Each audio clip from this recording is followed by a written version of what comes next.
আজকে আমাদের বাড়িতে ছিল ত্রিনাথের মেলা, আর আমার ভাগ্যে দায়িত্ব পড়েছে ঘর গোছানোর। মানে লোকজন এসে যেখানে বসবে সেই জায়গাটা গুছিয়ে দেওয়া, আর ঠাকুরের ছবি টবি সব সুন্দর করে দিয়ে দেওয়া। মানে এই তো, মানে সামনের ঘরটা পুরো গুছিয়ে দেওয়া, যেখানে পুজো টুজো হবে সেগুলো। তাই আমি এক এক করে সব কিছু জিনিস গুছিয়ে নিলাম। এই ঘরেই পুজোটা হবে, আর তাই জন্য এখানে একটু কাঁথা আর বিছানা চাদর বিছিয়ে দিলাম। সবাই এসে বসবে, কীর্তন করবে, পাঁচালি শোনাবে, তাই জন্য। আর এই তো পুরো ঘরটা গোছানো আমার কমপ্লিট। আর এই যে ঠাকুরের ছবিগুলো এখানে এক কোণে রেখে দিয়েছি, আর ওনারা এসে নিজেদের মতো ঠিকঠাক করে নেবে। আর ভগবানের ছবিতে একটু, ছবির পাশে একটু ফুলদানিও দিয়ে দিয়েছি। আর তারপর এসে রান্নাঘরে দেখছিলাম যে কী কী রান্না হবে আজকে। দেখছিলাম যে এখানে সবজি কেটে রাখা হচ্ছে, আর চুলার মধ্যে চলছে পায়েস জাল। মানে আমি এটা অনেক অনুষ্ঠান বাড়িতে খেয়াল করেছি যে পায়েসটা সবার আগে রান্না করা হয়, কিন্তু এটার কারণটা কি সেটা আমি আজ অবধি জানি না। আপনারা যদি কেউ জানেন যে কেন পায়েসটা আগে রান্না করা হয়, তাহলে প্লিজ আমাকে কমেন্টে জানাবেন। কারণ এটা আমার এরই মধ্যে যারা আজকে পুজোটা দেবে তারা চলে এসছে, তো আমি ছুটে ওখানে গেলাম।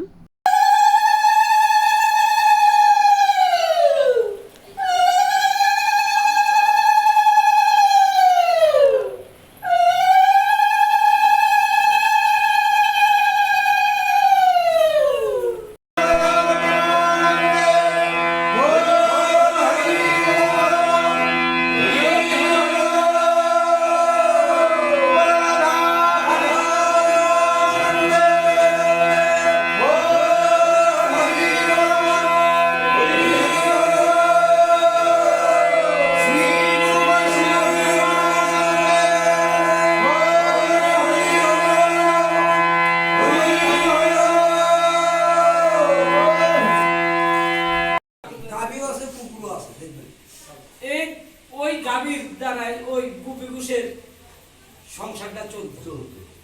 এবার চলতে চলতে কিছুদিন পূর্বে দেখা গেল যে মাঠে গাভীটা রাখতে পারতো, একদিন ওই মাঠে বাইরে গেছে, কিছুক্ষণ পর যাই দেখি ও গাভী আনবে। গাভীটা কিনাটা গ্রহণ করিয়া গেছে, গুপি ঘুষের গাভীটা কি লিগে তার নাম প্রচার হয়ে গেল। কোথায়? নবপুর বট গাছের নিচে, ওই যে বট গাছের বৃক্ষ দেখছেন, ওই নবপুর গ্রামে বট গাছের নিচে আবির্ভূত হয়েছে।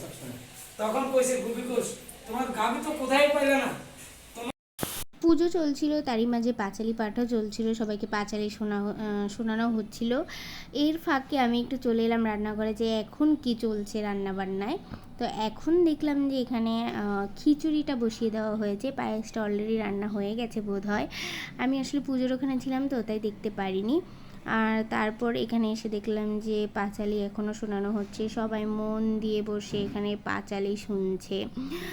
ত্রিনাথ দেবের পাঁচালি। ত্রিনাথ হচ্ছে ব্রহ্মা বিষ্ণু শিব, তিনজনের একটা রূপ, তিনজন ভগবানের একটা রূপ। আর এই তো আমরাও এখানে বসে পড়েছি এখন পাঁচালি শোনার জন্য, আর সবাই বসে মন দিয়ে পাঁচালি শুনছে। তারপর তো এরই মাঝে ত্রিলক পরে নিলাম, আর মাসি আমাকে সুন্দর করে ত্রিলক পরিয়ে দিয়েছে। আর গিয়ে দেখলাম যে বাবা গান করছে সামনে।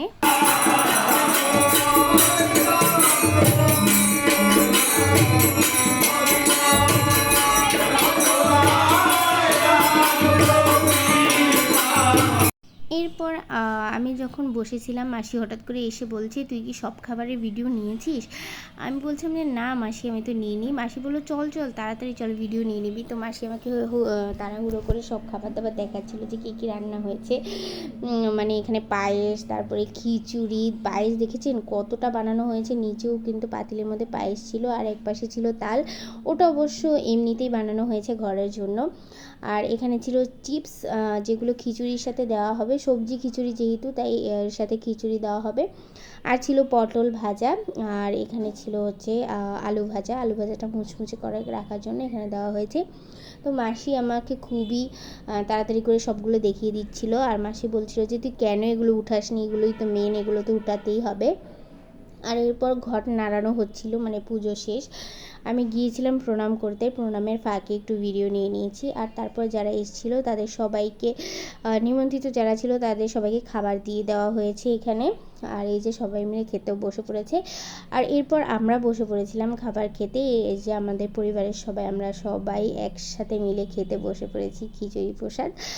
আর এই তো পাতে পড়ে গেল খিচুড়ি, পটল ভাজি, শসা, লেবু, আর ছিল বোম্বাই লঙ্কা, কেক, আর শেষ পাতে ছিল পায়েস আর আম। তো এই ছিল আমাদের বাড়ির পুজোর একটা ছোট্ট ভিডিও। আশা করি আপনাদের ভিডিওটা ভালো লেগেছে। তো সবাই কমেন্ট করে জানাবেন। টাটা।